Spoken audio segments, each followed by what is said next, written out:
I'm Eleni, and this is the Mamamoo podcast. And today we are lowering the tension, the discussions, the opinions, and we're settling into some chilled out vibes because today we're talking about yoga, Reiki, breathwork, and slowing down.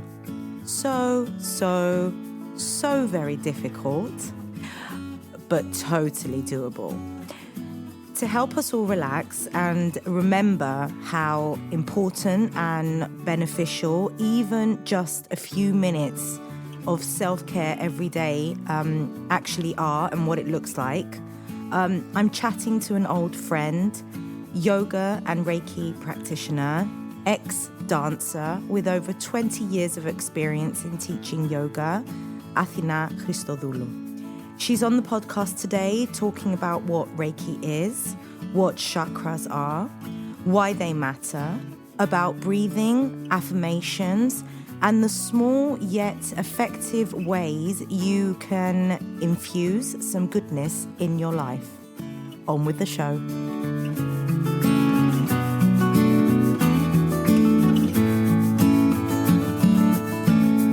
I've pressed the recording button. Okay. Okay, I'm recording. I just realized this morning that I am on a English flow on the podcast this season since coming back. I had Susanna last week in English, and now I have you in English, and I'm loving it, I must say. Athena, welcome to the studio. Thank you. Lovely to be here. Okay, so first of all, we've known each other for... Gosh, about 20 years. Is it 20 years? My God. Yeah. Or maybe it's not 20, but definitely 17, I would say. I definitely met you before I had kids, before I was married. I used to come, was it 2 or 3 times a week that you used to You used to come a lot. I think your it was yoga. probably 3, yeah. After work. Yeah. And I used to work at the Cyprus Mail. I'd have my yoga bag in the car and I'd just come and do my Ashtanga at the studio. You were my first yoga teacher, actually. Oh, that's lovely. And I think you sort of like set the bar quite high. Oh, thank you. That's sweet. So I'm very excited to have you here today. Mainly because I know you and I know what you represent, and I know that you've been doing this for so many years. You know your shit. I hope so. So but we're always learning. Yeah, of course, we all are. So today I'm really excited to talk about these things. I feel that we all need a breather from the nasties of the world. Absolutely. I mean, not that there's anything bad with caring too much about what's going on in whatever format that comes, whether it's political, social, economical, or whatever. But we must be able to find time to do nothing, or at least do something that will benefit us. And decompress. That's the word. Yeah, definitely decompress. We're not decompressing. We're not. It's too much. And obviously watching, even if you don't watch the news, if you're on social media, you're still aware of everything that's going on. So you have to make a conscious effort to shut off from what's going on, because it affects, even if you're not a big political person or a big whatever person, you get affected. Well, because you're being bombarded from all angles now. It's not just I choose to put the television on. It's like as soon as I open the phone, or I'm even at Sunday family lunches and dinners now. It's just everywhere. Yeah, it is, and it's important because we carry that with us. We carry that negativity and the anger, and you just carry it through in your daily life. And you might take it out on someone in the car or on your kids or your husband, or without them being at fault at all. It's all this tension that's building up from the outside world, not yours internally. Do you know what I just noticed that you said? You mentioned the words anger and tension. How do I know when I'm angry and when I'm tense? The difference? Yeah, no, I mean, how do I know when I'm those things, when I'm feeling those things? How do they express themselves? Well, I mean, it's different for everyone, I would think. Some people scream or shout in the car at a driver, or some people hold it in. And I think that's the worst thing that you can do is hold it in. Really? I think so. But not take it out on other people, but maybe release it by going for a brisk walk or, just putting your favorite playlist on at home and just having a little bit of a dance for 3 minutes and sweating it out. You know what I mean? Just everyone ticks differently. And I think it's important to find your own way of releasing whatever that is, whether it's anger or tension. I can't really say, I can't say how would you know, because you know yourself better than anyone else. And I think, okay, if we call it a shift in energy, maybe that's a different way of describing it. Yeah. So when you feel, agitated or restless, or all of a sudden something's triggered that. Triggers are a big thing as well. I mean, as we grow older and we grow as people, it's good to be aware of what triggers us and what upsets us, and trying to avoid those triggers if possible. Or if you can't avoid them because you live with people that do that to you, or you work with people that do that to you, or you get angry while driving, or whatever it may be, learn how to not let it affect you. And that takes a lot of work. But once you get there, then it's easy. I feel that it becomes slightly easier with age. It does. It does. And I was on the phone yesterday to an old friend. We haven't spoken for a while, and she'll be on the podcast soon. And we, she just turned 40. I'm 42. And we were saying that there's been this shift since turning 40. Obviously, this isn't going to work for my younger audience, but I do feel that it comes with age. But one thing that I did want to ask you is that obviously, as I said earlier, you've been doing this for so many years. You've interacted with people who come to your yoga classes, who come to your Reiki classes, which treatments, which we'll talk about now. Have you noticed a difference in the way that people used to deal with these triggers or anger or tension or anxiety 20 years ago than they do now? Is there a noticeable difference there? I think people are more aware of yoga, meditation, affirmations, different things that can help to take away those triggers or protect them from those triggers. I think it's just awareness, really, especially in Cyprus, because I think the rest of Europe has been aware of these things maybe longer than we have here. So that I would say that's a big thing. It's just awareness. It's awareness that there are things out there that can help with that. And I think on the other side of things, like from my side, like you said, with age, I handle people a lot better, or I'd like to think that I do. So before, when I was younger, if someone would come in, whether a class or, and I would feel this negative energy, it would affect me. Whereas now it just doesn't, and I feel I can give a lot more to the person and to the class because I've managed to not let it affect me and not take it personally. That's another big thing, not to take things personally. Everyone's just trying to make it, and get through their day and deal with the different shit that they need to deal with daily. So I just, I don't judge, I try not to judge anyone. I'm fully aware that we're all dealing with our own things that we need to deal with. I think that's a good reminder that we need to have in our lives.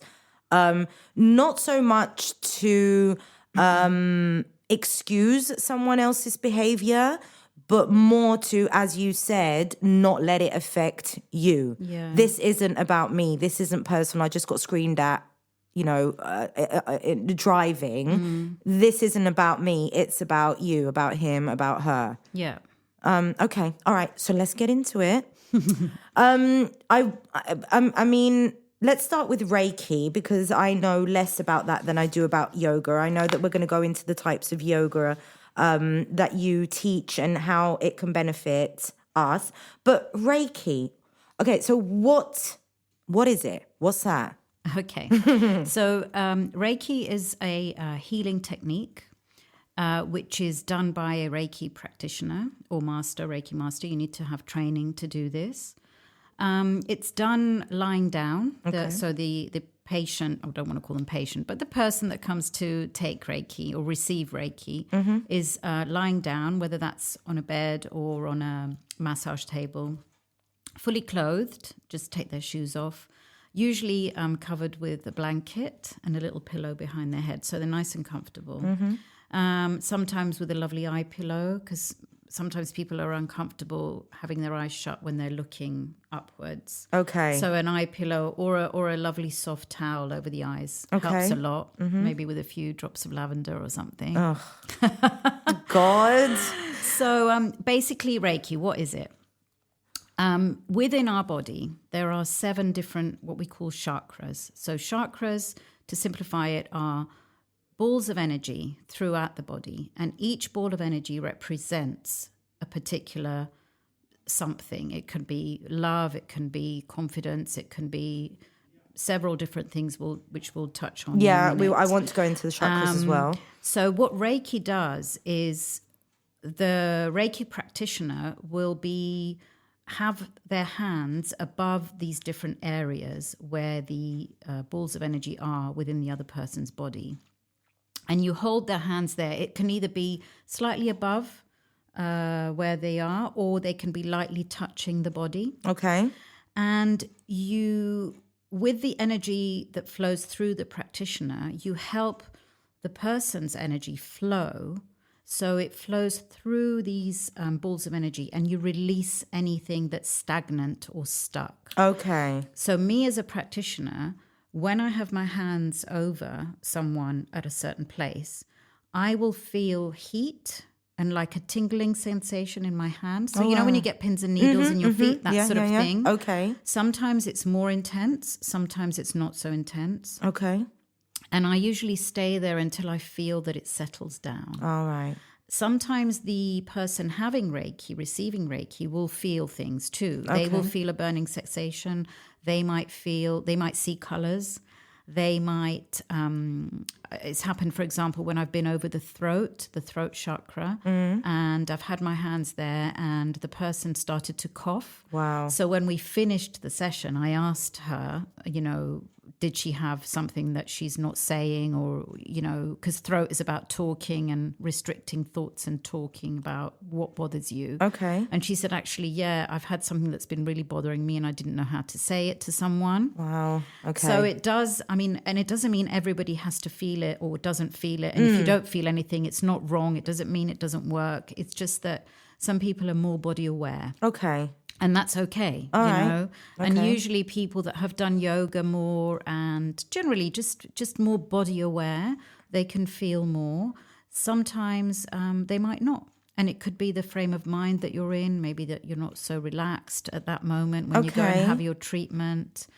How often do your, you said patients, I was going to say clients now, whatever, the people who come for your treatment, how often do they come, and is this something that should be a regular sort of like practice in someone's life for it to work, or would just a one-off treatment? Yeah, I would say, well, it depends again on the individual and how they feel and what they feel they get out of it. Okay. Because I'm not here to say this is wrong, this is right. Everybody is different.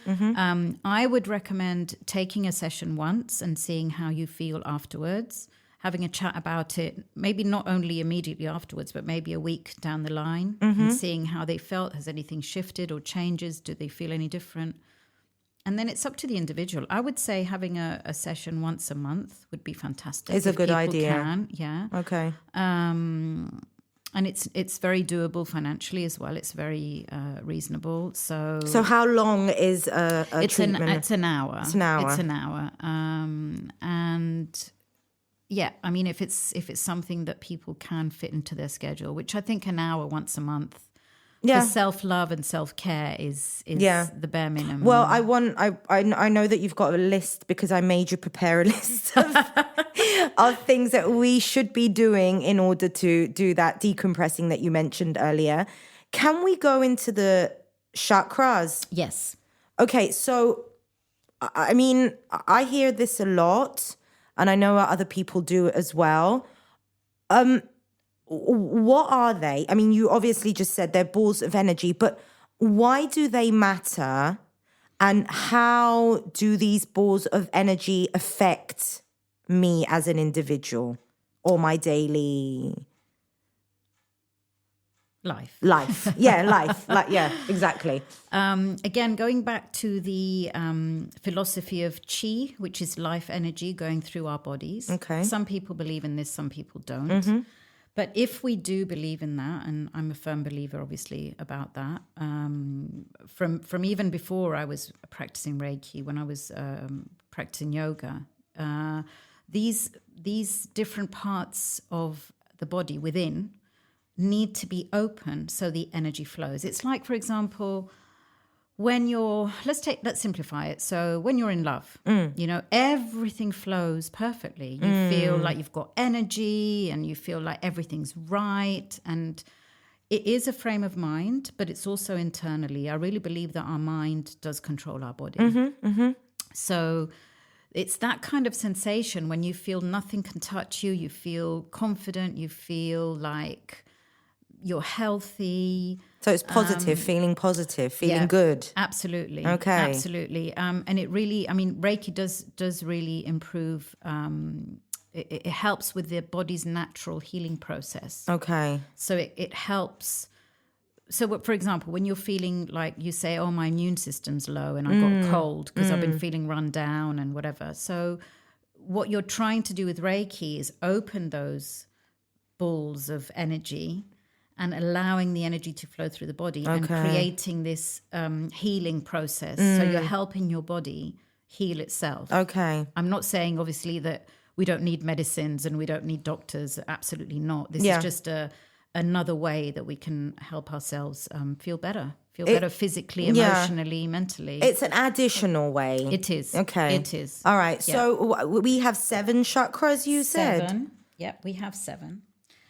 And the first one is on the crown of the head, which is all about connection. When this is unbalanced, you can feel like disconnected from people, disconnected from your targets, if you like, your what your aim is in life.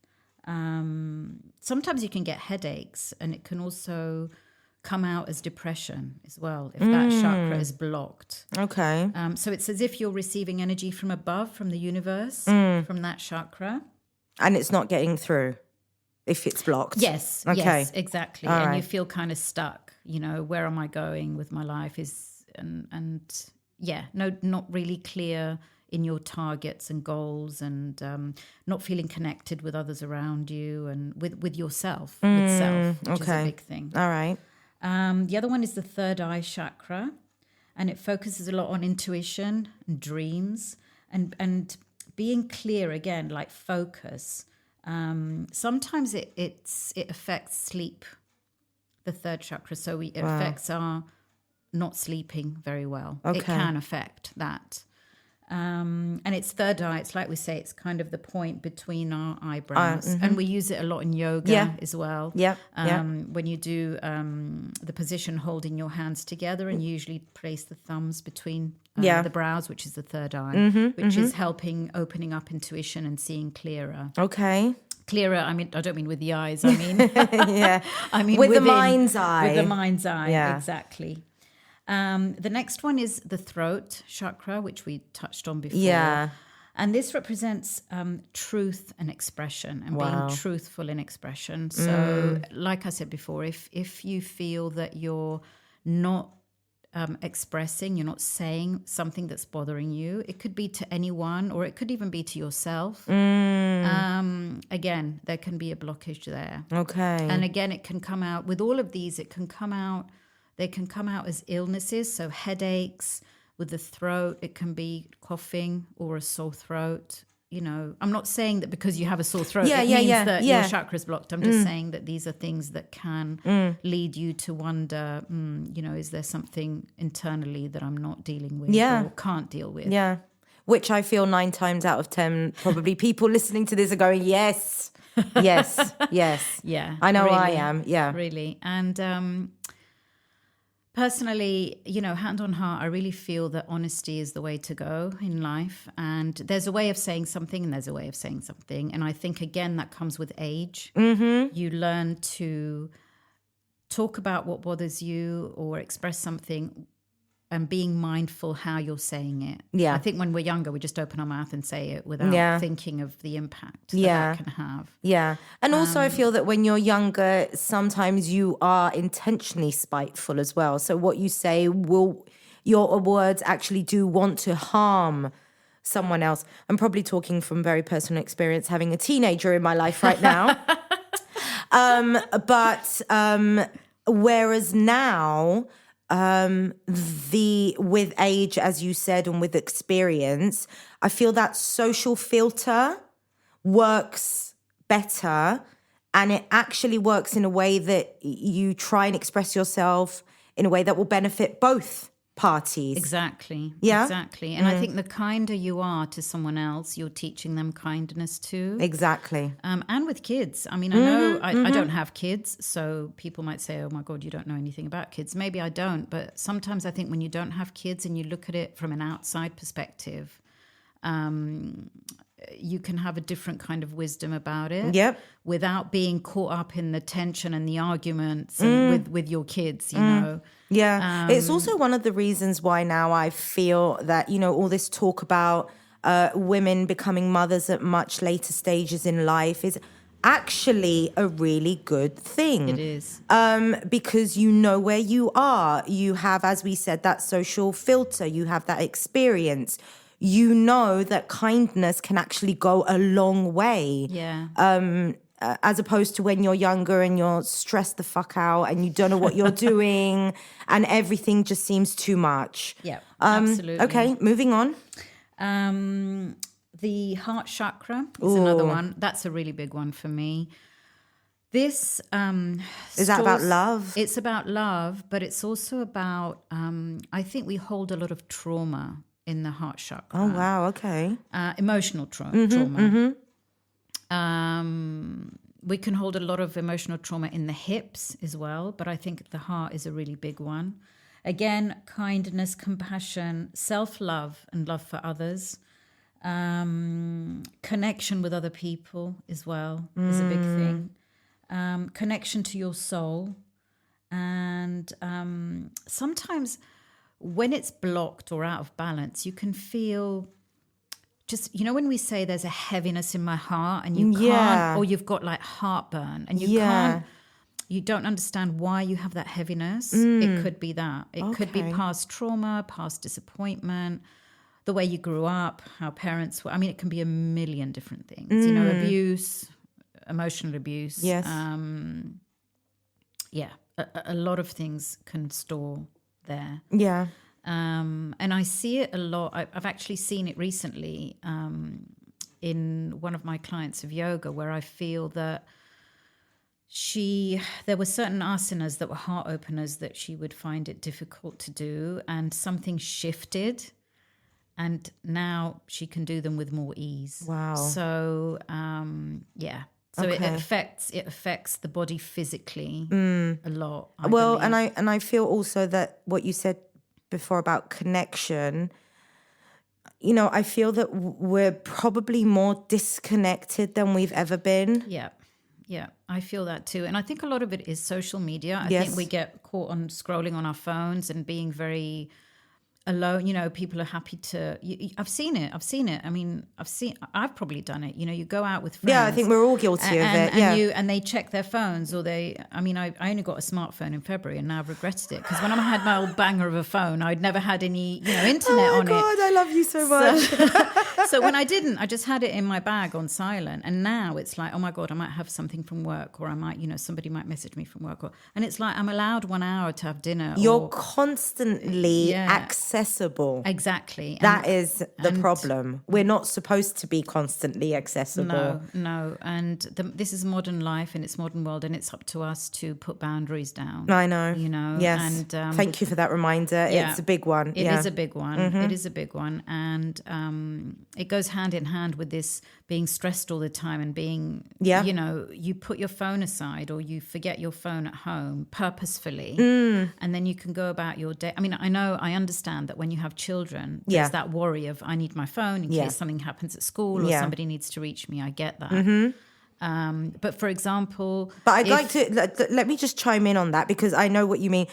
I've done that. I haven't left the phone at home, but I've said, unless the screen lights up and the word school comes up, I'm not answering. Yep. I'm not paying any attention. Yep. I'm not picking it up. So that's one way that if, parents and mums and dads who are listening right now feel, oh, I can't do that, you can. Just limit it to, if it's the name of your child calling you or the school, you do not touch it. Yeah. Do not go anywhere near it. Yeah. Okay. And also I was going to say, like on a Sunday, for example, if you have an understanding partner, husband, that will say, do you know what, go and do your own thing for an hour on a Sunday, go for a walk, go for yoga, whatever it is that you need to do. That's a time that you can actually leave your phone, because your husband, your partner is there. If anything happens with the kids, they'll handle it, and we need to allow that. I think as women, we're also control freaks. And we think that if we don't do it the way that we want to do it, it's not going to be done. Yeah. Okay, sometimes don't cook. Let your husband or partner make them a pasta. It might not be the best pasta, but they're going to eat. They're not going to starve, right? Or they can have cornflakes. I'm a firm believer in cornflakes. Yeah, exactly. Whatever. I mean, I think that there's this thing, this pressure on women lately, and we're digressing. I know we'll get back to the chakras, but there's this big pressure on we have to be perfect in everything, the perfect mum and the perfect career woman and the perfect friend and the perfect cook and the perfect everything, and we can't. It's not doable. We can't do it. It shouldn't even be on the table of the discussion. Yeah. It should get knocked off the table, and it should be replaced with, I will do my best. Exactly. I will prioritize. And if something does not get done, it is not the end of the fucking world. Yeah, it's okay. It's okay. Yeah. And we're teaching the kids that too. Yes. We have to do, always rushing around. Everything has to be done. And I mean, I look at friends' kids, that there's just every afternoon they might have activities every afternoon. When we were young, we were out playing in the neighborhood for most afternoons.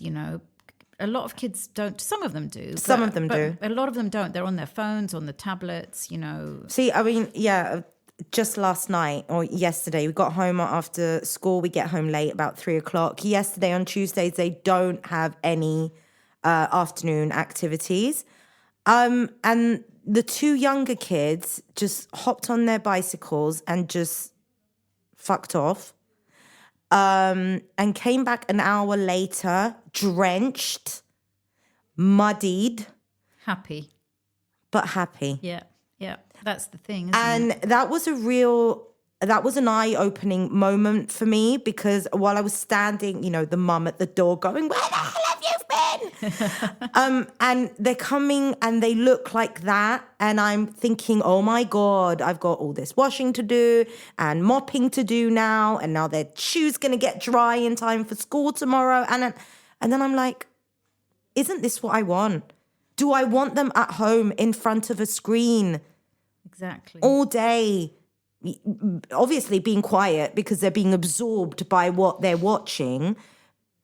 But no, that's not what I want. I do want them getting muddied. I do want them getting dirty and bathing them later and seeing all that blackness come off of them and thinking it's been a good day. Yeah, they've done something. They've enjoyed themselves. And I think that is lacking. And obviously, speaking from a very privileged position of being able to let my kids go outside, we don't live in a flat. We don't live in an apartment. We don't live in the city centre. I know a lot of parents and kids don't have that opportunity anymore. So it's very, very easy to get sucked into what we're talking about now. Yeah. But also, I forgot what I was going to say there about the children. Going out? Yeah, balance. Balance is what I was going to say, that it's good to have balance in our lives, in their lives and everything, which again is hard. Very hard. You get caught up with everyday life and you really have to make a point of maybe penciling it in your diary as you would. I've got to take them to English and I've got to do that. Then pencil in bicycle ride, for example, whatever it is. Yeah. If you're used to following a list, then put it on the list. That is a good way to... Then it'll become habit. Yeah. Okay, let's move on with the chakras so we can move on to those parts of our discussion as well. So the next one would be the solar plexus, which is kind of below the heart, towards the belly button area, I would say. And this is, again, where we have confidence, lack of confidence. It can be blocked. When you say you've got a gut feeling about something and then you don't have that anymore, or you can't sense these things so clearly. Again, it could be another indication of a blockage there. Okay. A sense of control. If you feel that you can't control a situation or you've lost control of yourself, again, that can be another area where it's blocked. Anxiety, another place where anxiety can be stored. Self-worth. Low self-worth. Oh, wow. That's another one. That's a big one. So that comes against with confidence. It's kind of, it rides along with that, I think. The next one, the sacral chakra. Creativity, I would say, body confidence, which again, going back to the body and how we feel we all have to look. And I think a lot of it is how you feel is a lot more important than how you look. And there's so much pressure, again, through social media, Instagram, everyone has to look gorgeous. Why? And how much pressure does that put on people to look like that? We were growing up, we had it, didn't we? In the 80s and 90s with magazines and Bloody Victoria's models, Victoria's Secret models. And I feel now, though, that with social media, what I'm seeing from my kids as well, my teenager, it's getting bad. It's and I was on the phone yesterday to a child psychologist, and we were saying that I would love to discuss and see how much of body image is affecting mental health now of teenagers and even younger than that. Yeah, not absolutely. Even talking about teenagers. Sometimes at the age of 8, 9, 10, they're worried about what they look like. Yeah, and kids kids are growing up so fast now. I mean, when I was 8, 9, 10, I was like, you were a baby. Yeah, no. No. Did you hear? It's scary. We're completely going off on a tangent here right now. But did you hear that apparently girls are getting their periods much earlier than we used to? No, I haven't heard that. But ages of 8 or 9. Goodness. Yeah. And apparently it's because of the hormones. Yeah. But I have actually met mums of girls who have told me that it's unbelievable how early on they're heading into puberty in comparison to what we were when we were there, back in the day. And they're missing their childhood. They really are. I mean, I think that makes me sad more than anything else. But then, they have these role models, their mums. I mean, if the mums are like that and they're so stressed about how they look and they, do anything they can, whether it's with, whatever it is on their faces and, and I'm not judging in any way, everyone has the right to do what they want. But I'm just saying a child will look and copy So that's another thing maybe to think about. What are we teaching them? Yeah, it's a big discussion, and I am planning on doing something along those lines. But I feel that, some tweaks and stuff that's going on right now, whether it's Botox or fillers or whatever. I mean, as you said, no judgment, obviously. But at the same time, it is important that we do allow our kids to see and understand that we do love ourselves. It's very difficult to do if you don't love yourself, and not a lot of us do love ourselves. But I think what you said earlier about it's more about how we feel rather than how we look.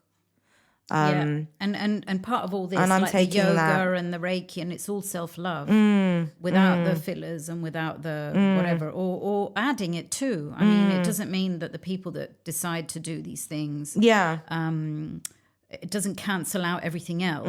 They can still have self-love. And every person finds it in a different way. I think it's good to know that is there if you want it. But let's work on finding the things that you love about yourself. And then if you do want to tweak something, you can. But let's cover the basis first. Let's cover sort of like the foundation first. Absolutely. Let's have that there, and then you can spring from there to go to wherever it is what you want to go or be or do. Yeah. Okay.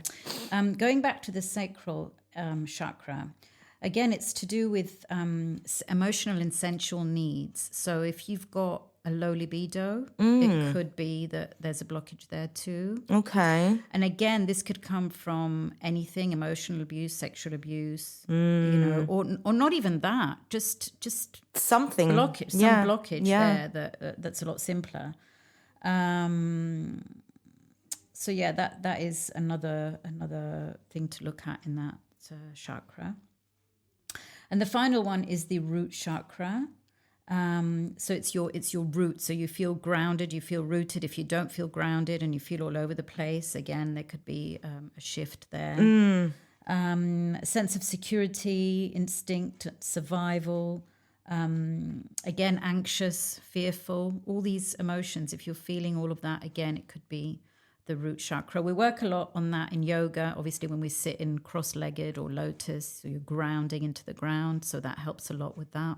I think that's maybe why that chakras seem to resonate with me a bit more, because I know from yoga the feeling of feeling grounded. So when I don't feel grounded and I feel what you said now all over the place, that's one of the shittiest feelings that you can have. When it's just like you literally feel that you're all over the place. And then it's very different when you actually feel that grounding. And I feel that's where maybe one of the reasons why I always feel that going back to yoga helps me in so many different ways. Can we move into yoga? We can. Certainly can. So you teach?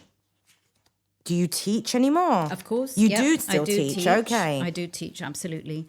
So three types. Different types that I teach, and I will expand on those. I mean, there's many different types of yoga, but I'd like to talk about the ones that are close to my heart and I'm more familiar with.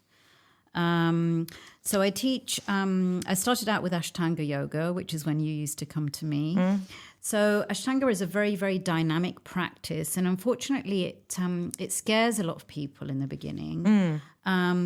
But I think the benefit of this is because it's a set sequence and you get to know the sequence. So it almost becomes meditative in the end. When you and it doesn't mean that you have to do everything perfect or, it's just a flow of the breath. The Ujjayi breath was a particular type of breath that we use in Ashtanga. And actually, I use it in my vinyasa classes as well.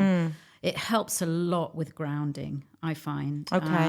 When I first discovered Ashtanga, I think it was late 1990s, and I was blown away by this breath because it just really gave me grounding. I was just like, oh my God, breath can do that. Can you demonstrate quickly? I can. Is it this one? No, that's no. That's What's that? alternate nostril breathing. Okay, No, what? no. Okay. Okay, so Ujjayi breath. Some of you that are our age have probably watched Star Wars, the original Star Wars, and remember Darth Vader. So I always associate it with Darth Vader breeding. Breeding, hopefully not breeding, but Do breathing. not breathe anymore, people. No more breathing. Breathing. Thank you. Yeah.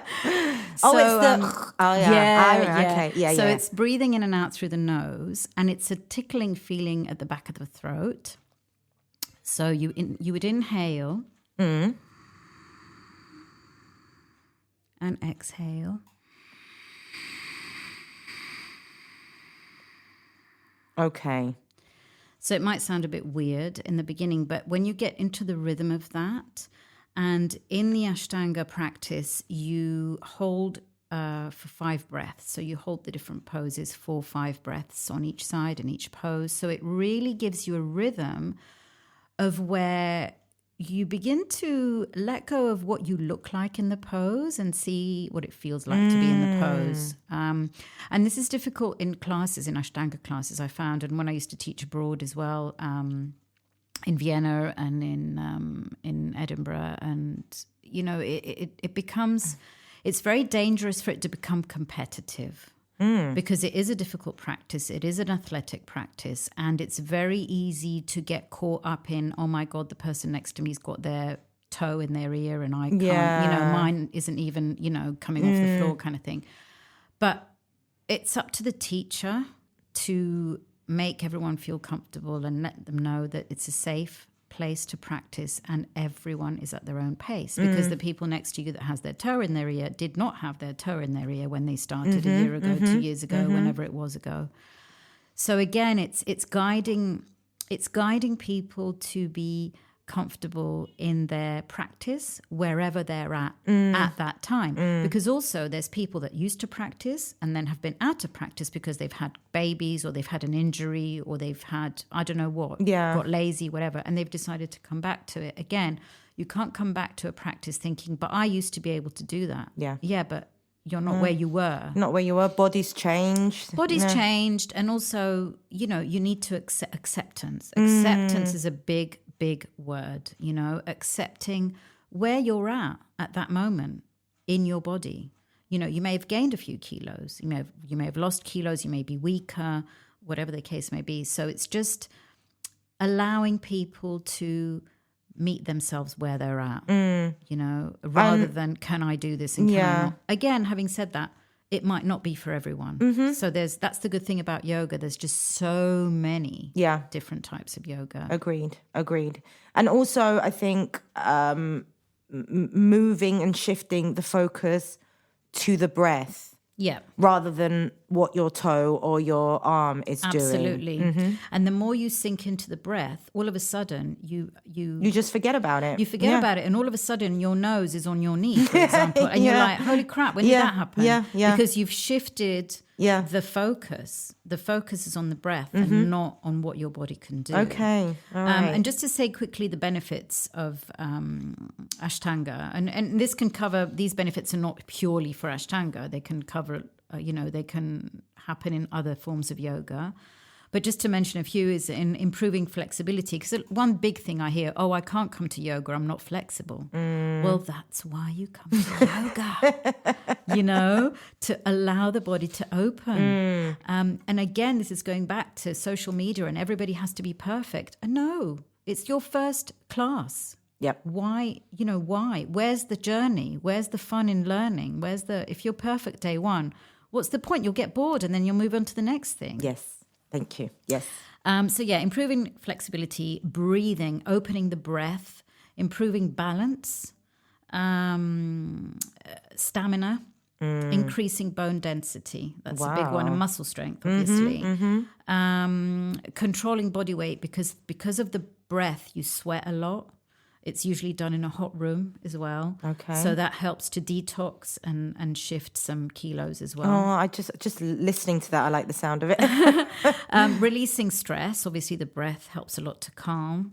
And concentration. It really helps to develop concentration. that's and the breath, as I said, Ujjayi breath for me is okay, a gift. The Darth Vader breath. The people. Darth Vader breath. Okay. Yeah. All right. So coming close to that is vinyasa practice. Vinyasa is again dynamic and more flowy, I would say, than Ashtanga, where you hold the certain poses for 5 breaths. You can have holds in vinyasa, but it's more creative in the sense that every practice might be different. Okay. So it's up to the teacher to create a different practice. Again, you can use the vinyasa, the Ujjayi breath here, which helps a lot. It's more flowy. It's more dancey, if you like, but without having to have any dance knowledge, if you know what I mean. Yeah. So there's a more of a flow in it. Again, it can be quite intense. And it does, again, it increases flexibility, building muscle strength and stronger bones. Mind-body awareness, because you have to, if it's a new practice every time, you have to be aware to listen to your yoga teacher or watch to understand what's coming next. Yeah. So that can be challenging sometimes, but that improves with time because you get to know the different poses, the names of the poses, how you feel in a pose. And usually teachers walk around class and hands-on correct or help, assist. Not say correct is not a good word, but hands-on assist. Okay. So use your hands on their bodies. Of course, you ask if it's okay because some people don't like to be touched. And you help guide their bodies into a pose. If they're having any difficulties, you've got time to explain and guide. Whereas in Ashtanga, because it's a continuous flow, you don't, and you're counting and you're breathing with them. Yeah. Sometimes there's not always the time to give verbal assists, but you can give physical assists. Okay, got it. And then the other type is yin yoga, which is completely different practice. Okay. When I took my first yin yoga class, because I was a ballet dancer, I'm always used to really pushing my body to the limits and working really hard. And that's why I loved Ashtanga and Vinyasa so much and still love it. But yin, I took a yin class and I was like, it works on the fascia. Fascia is our connective tissue. So if you imagine a chicken breast, you get rid of the skin of the chicken breast, and then underneath there's this cling film-like substance, isn't there, on the chicken breast? That's connective tissue. Okay. That's fascia. And we all have that, and it covers our bones, our organs, our muscles. What happens is sometimes our fascia can get tight, and sometimes when you think, I've got a tight muscle or I've pulled a muscle, sometimes it might just be tight fascia. Oh, wow. Okay. So with yin, because you hold the poses from 5 to 7 minutes, it helps release the fascia. Wow. So 5 to 7 minutes. Yeah, but you're not holding the pose to your full extension. So you're not going full speed as you would in the other practices. Okay. You're holding back, if you like, in the pose. So if we're sitting on the floor, for example, with our legs wide open to the sides, you wouldn't take the legs out wide to your full 100%. Okay. You would bring the legs a bit further in to maybe 70% of what you can do. Okay. And then lean forward. Okay. We use bolsters, which are cylindrical cushions, and blocks to support. So it's necessary to have support. So when you're leaning forward, you're leaning into cushions and blocks that are supporting the body. And as you're there, just breathing, relaxed breathing, no Ujjayi breathing in this, you begin to see the body open. Wow. So when I first went to this class, I was like, oh my God, am I doing it right? Am I not doing it right? Am I doing it? 1,000 thoughts in my head. And I think it was a lot to do with the teacher that took that first class. She didn't really explain a lot. And that's not good or bad. It's just the way that she taught. So I went away and I was like, not sure I like this. There's not enough going on. But I gave it a chance and I went to another class with someone else and another class with someone else. And by the third class, I was like, okay, I understand. And I went and did the training. Oh, wow. Okay. All right. So, and it's a great compliment, I think, for people that are athletes, that do the more athletic yogas, that do athletics, that run, that cycle, that all these intense movements for the body and intense exercise for the body, I think it's a huge way to balance things out. Balances things out, allow the body to decompress, allow the muscles to decompress, allow the fascia to decompress, and the mind too. Because if it's hard to sit still for some people and allow that to happen. I think that's what, and I think this will help us move into ways that we could decompress at home. But I feel that is half the problem. Being unable to sit still. Yep. So when people say, I don't meditate because I can't sit still, and you realize just how difficult it is to do absolutely nothing. Yeah. But let me tell you a secret. I don't meditate. Oh, I cannot. Oh. I can't. But I do it in other ways. Like I'll sit, meditate. Okay? Go on. I know, I sit really want to hear this. For 5 minutes in the morning, I'll sit and I'll do my affirmations. But that's not meditation for me. It's just doing it. I suppose it is in a way.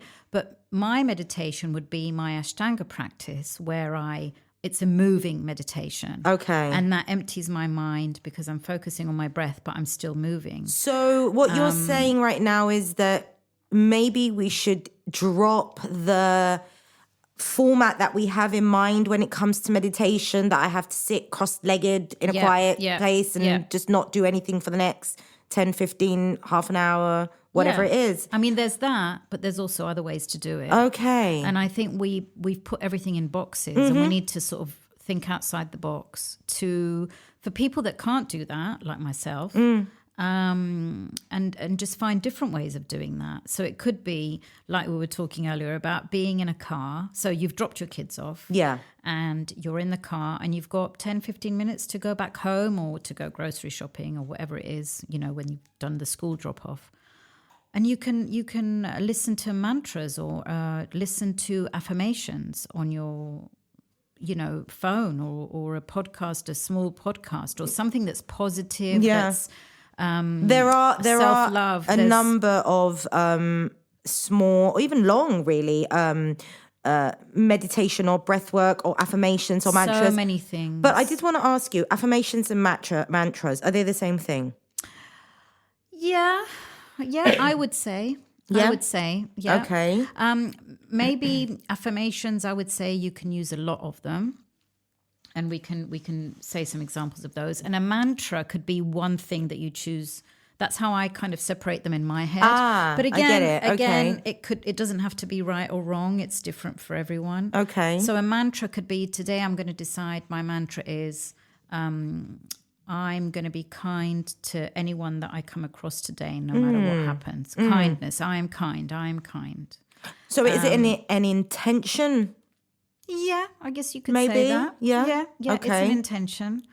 Affirmations are slightly different in the way that it's things that you want to happen, like you want to manifest something, you want to make something happen. So affirmations would be something but you say it in the present moment. So if you're one of these people that are never calm and that are always stressed, I'm grateful that I am calm. Thank you. Very simple. Okay. Got it. So, or self-love. I mean, something like, I choose to love and stand by myself just as I am now. So being patient with ourselves and not being too judgmental with ourselves. I think we tend to judge a lot, especially if we're doing a million things. Going back to the mums that are busy, kids, or maybe not mums, just women and, men too. I mean, I think we're always going on about, women and women and women, but there are, granted not many probably, but there are men that are single dads and that have to do all that too. Yes. So, I mean, it's for everybody. Again, this body image and affirmation could be, I'm grateful for my body and all it does for me. You get up in the morning, you've got your health, you can walk. There's people that don't have that for whatever reason. So things like that, or an affirmation when you want to manifest something. I am, I'm grateful that my yoga classes are full, for example. I'm grateful that I am a good yoga teacher. I'm grateful that I can share my wisdom with people, Gratitude is big. Gratitude is really big, and we forget it. And we do. And it is big. It's big because it gives you that warm, fuzzy feeling inside that we can lose in everyday life, running around, doing a million things. I wanted to ask you about rituals as well. Yeah. How much do they matter?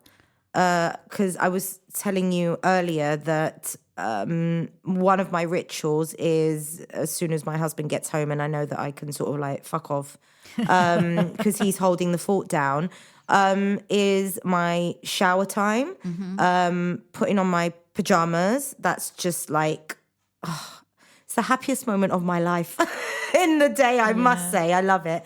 And then washing my face, cleansing my face, putting my creams on, and just taking time in the bathroom for me, doing these things for me that make me feel better. Exactly. Does that count as a ritual? Of course it does.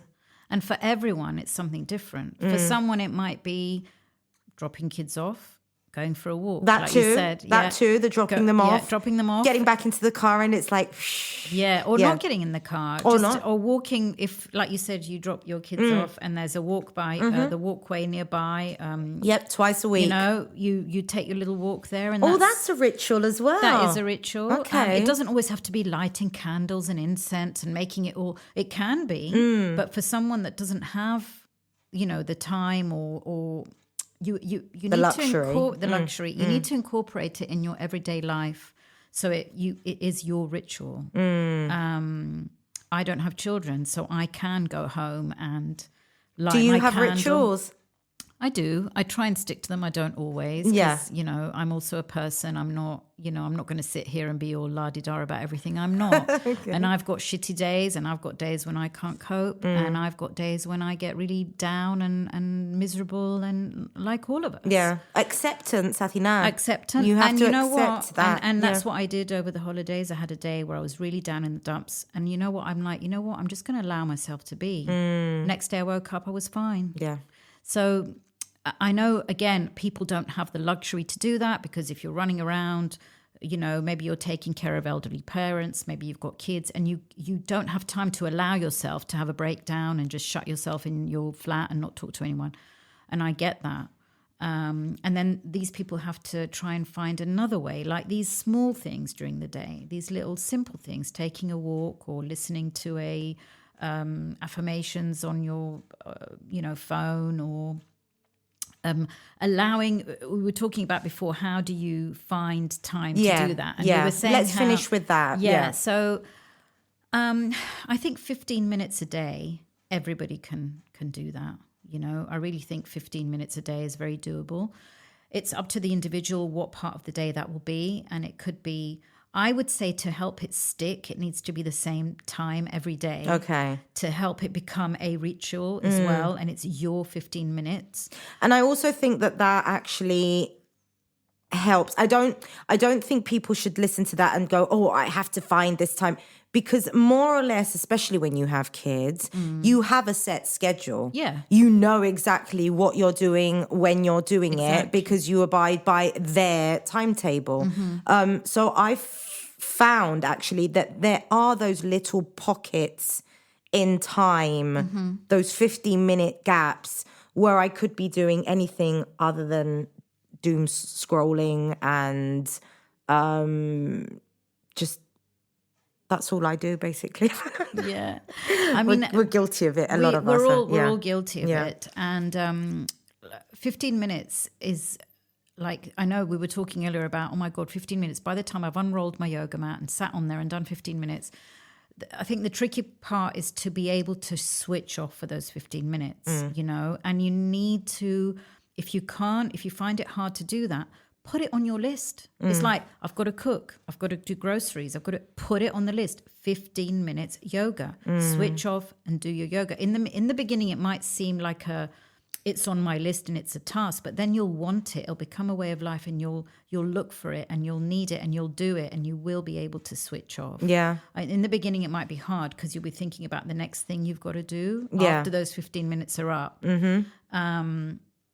But I think it's doable. It's just practice. You know, it's practice, discipline. You're disciplined with your kids, you know, because you have to be. Yeah. Right? I mean, disciplined as in you've got to go and pick them up from school. Exactly. You've got to take them to English. You've got to take them here and there. Yeah. So why can't this be your part, your self-love, your bit in the day that... I really like what you said earlier, that we have this impression that it has to look a certain way. And I remember when I was doing my 30-day yoga journey, which I did start at the beginning of this year. Anyone who follows me on stories knows that I dropped that after day 5 because the kids went back to school and it was just mayhem. And I went through the stage of feeling guilty because I did that. And then I stopped feeling guilty and I'm like, I'll do it when I can, wherever I can.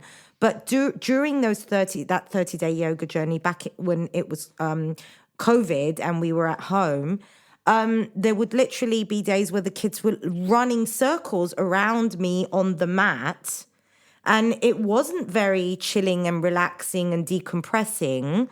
It didn't look like I thought it was supposed to look like, but I was still there and I was still doing it. Yeah, exactly. And that's amazing. And I felt the same way I felt other times when there weren't kids running circles around me. I felt good. Yeah. Yeah, because you're doing something for you. And there's this really lovely saying that I absolutely love, and I use it a lot. You can't pour from an empty cup. You know, if you're empty, then you can't give everybody else what you want to give everybody else. So you need to nurture yourself. I mean, we all do, and find the time to make that happen, you know. And I really think that 15 minutes is not a big ask in a day. You know, a whole day. Yeah. It's just penciling it in, and like you said, you know your schedule. Whether you've got kids or no kids, you know your schedule. So there is a time. You can maybe get up earlier. If you're an early bird like me, get up earlier before anybody else is awake and do it. 15 minutes. Or at the end of the night, if you're a late owl, you know, and you late night owl and you want to do it at night when everyone's gone to bed, you can do it then. Yeah. So... you know, that there are ways, and everybody's going to tick differently. It's not so much maybe the time as much as it is the energy. And the discipline to do it. And the discipline. Yeah, the discipline to put it in your schedule and do it. Can I just add one more thing we were talking about earlier about energy givers and energy takers? Yes. Yeah. Let's do that. So... okay, we're going to end... we've done an hour. Oh my God, have we? I know. I love it when I tell my guests we've done an hour and they're like, really? That flew by. It did. We did an hour. I really do want to leave the audience with your list there of energy givers and energy takers. Yeah. So we'll start with the takers first. So energy takers are overthinking, screens and social media, clutter, dehydration, believe it or not, an inconsistent sleep pattern, certain foods and alcohol, depending on what bothers certain people pleasing, that's a big one, setting unrealistic goals, so, you know, clear goals and realistic goals, unclear boundaries. If you don't have unclear boundaries, you know, that can create a lot of issues. Negativity. And just being on the go with no rest, obviously. Okay, so those are the energy takers. Yeah, so the givers, to leave on a positive note, a glass of water. Wow. Sunlight. You know, we live in a country that has sunlight. How many days a year? You know, take advantage of it. Go for a walk in the sun. Nourishing food, excuse me, exercise, laughter, having a chin wag with a friend and a giggle. Cuddles with a pet. Now, pets are a big thing. That's a whole different podcast. You're coming back for that. I'm not going to say what it is, but she's coming back for that. Self-care, which we've been talking about. Meditation, if that's your thing. Visualization. So visualizing things and trying to make them happen. Reading. You know, it's so easy to turn on Netflix. Read. Yes. You know. Yes. Big thing. Music. Fresh air. Friends and family. being creative, writing, journaling, setting intentions, and sleep. Sleep. Favorite sleep. Big thing. Big thing. And judging from you being an early bird and me being an early bird, well, I get up at 6 because I have to. What time do you go to bed? Oh my God. Like 8:30, 9. I mean, 10 o'clock is a late night for me. It's late. Yeah, but I'm up at 5. So, Okay. yeah. Well, I have a reminder on my phone at 9:30, bedtime. Okay, good. So don't feel too bad about Okay. that. I love my early bedtime and I'm proud of it. Athena, well, thank you so much. Oh, thank you for having me. It's been a real pleasure. Thank you. And I really, really do feel that just your voice really is going to help soothe a lot of people who are my going to God. listen to this. Thank you. And I look forward to having you back for another topic. Yes. Thank you. Indeed. Thank you so much. Thank you.